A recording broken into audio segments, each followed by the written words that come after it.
দর্শক আসসালামু আলাইকুম। আশা করছি আপনারা ভালো আছেন। ভিডিওতে যা দেখছেন বা যাকে দেখছেন তিনি হচ্ছেন বেলাল হোসেন বা বেলাল চাচা। তার বাড়ি নওগাঁ সদর উপজেলার মাদারমোল্লা গ্রামে। তিনি গত প্রায় ৩৫ বছর থেকে এই লাইব্রেরি পট্টির পাশে যে চশমা পট্টি আছে সেখানে তিনি চশমাগুলো সার্ভিস করছেন। ভিডিওতে দেখা যাচ্ছে যে বিভিন্ন ধরনের যে চশমার পায়া বা ঠ্যাং রয়েছে, এছাড়া বিভিন্ন ধরনের স্ক্রু রয়েছে এবং চশমার বডি বা ফ্রেম রয়েছে। সেগুলো আসলে বিভিন্ন পুরনো যে ভাঙাচোরা চশমাগুলো ছিল সেখান থেকে তিনি সংগ্রহ করেছেন এবং সেইগুলো থেকে তিনি এখন যেসব চশমাগুলো ভেঙে যায় বা যারা আসলে বেশি টাকায় আহ, কিনতে পারেন না, কারণ নতুন একটি চশমা যদি চশমার দোকানে কিনতে যাওয়া হয় তাহলে টাকা অনেকটা বেশি লাগে। তো স্বল্প খরচেই যারা ঠিক করতে চান বা সার্ভিস করতে চান তারা মূলত এই চাচার কাছে যান। আর তা থেকে যা আয় হয় তা দিয়ে চলে তার জীবন জীবিকা। তিনি এই চশমাপট্টির পাশে গত প্রায় ৩৫ বছর থেকে চশমা সার্ভিস করে আসছেন। আর যেখানে তিনি অবস্থান করছেন বলা যায় পাশেই টেনিস ক্লাব এবং নওগাঁ সদর সাব রেজিস্ট্রি অফিস রয়েছে। যারা এই রাস্তায় চলাচল করে তারা জানেন বা তাকে তারা চিনেন যে কোথায় তিনি এই চশমাগুলো সার্ভিস করে থাকেন। ভিডিওতে আপনারা দেখছেন তিনি একটি চশমা ঠিক করছেন। আর এই চশমাটি আমার চশমা হঠাৎ করে এই পকেটে রাখার কারণে চশমার ডান পাশের পায়া বা এই স্প্রিংটি নষ্ট হয়ে গেছে বা ভেঙে গেছে। নষ্ট বলতে এটা ভেঙে গেছে। ভেঙে যাওয়ার কারণে আমি চশমা পট্টিতে গিয়েছিলাম আসলে এটি সার্ভিস করা যায় কি না। তো যারা চশমা বিক্রি করেন তারা বলছেন যে ওইখানে গেলে আসলে তিনি এটি মেরামত করে দিতে পারেন।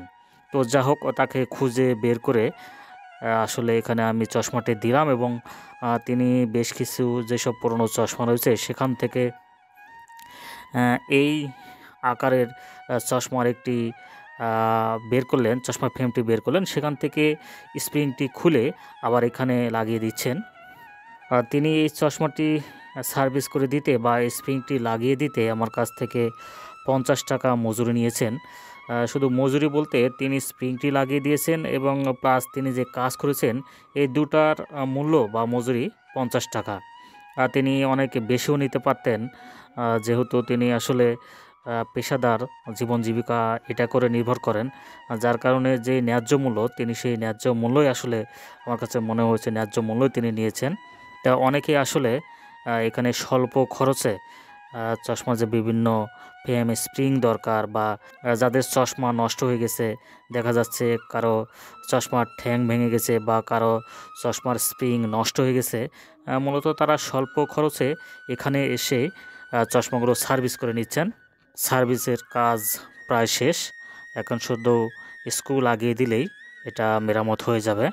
আমরা মাঝে মধ্যেই চশমা প্যান্টের পকেটে রাখি বা বুক পকেটে রাখি, তবে মাথায় রাখা অনেকটা নিরাপদ মনে হয়, কারণ যখন অসাবধানতা বশত আসলে এই প্যান্টের পকেটে রাখা হয় তখন দেখা যায় যে চশমাতে চাপ পড়ে এই চশমার এই ঠ্যাং বা হ্যান্ডেল যেটাই বলুন না কেন ভেঙে গিয়ে ক্ষতি হয়। তো সাবধানে আসলে, যেহেতু এই চশমাগুলো অনেকের যাদের চোখের পাওয়ার হিসেবে আসলে চশমাগুলো ব্যবহার করা হয়ে থাকে সেগুলো মোটামুটি দামি হয়ে থাকে এবং ফ্রেমটাও অনেক দামি হয়ে থাকে, যার কারণে আসলে যারা চশমা ব্যবহার করেন সাবধানেই ব্যবহার করে থাকেন এবং সাবধানেই আপনারা ব্যবহার করবেন। এতে করে আসলে সহজে ভাঙবে না এবং ক্ষতি সাধন হবে না। চশমার কাজ প্রায় শেষ হয়ে গেছে, আমি এখন দেখছি আসলে ঠিক আছে কি না।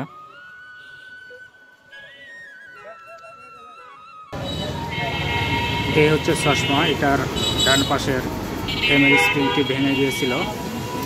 ওই চাচার কাছে নিয়ে আসার পর তিনি স্প্রিংটি অন্য একটি ফ্রেম থেকে লাগিয়ে দিলেন।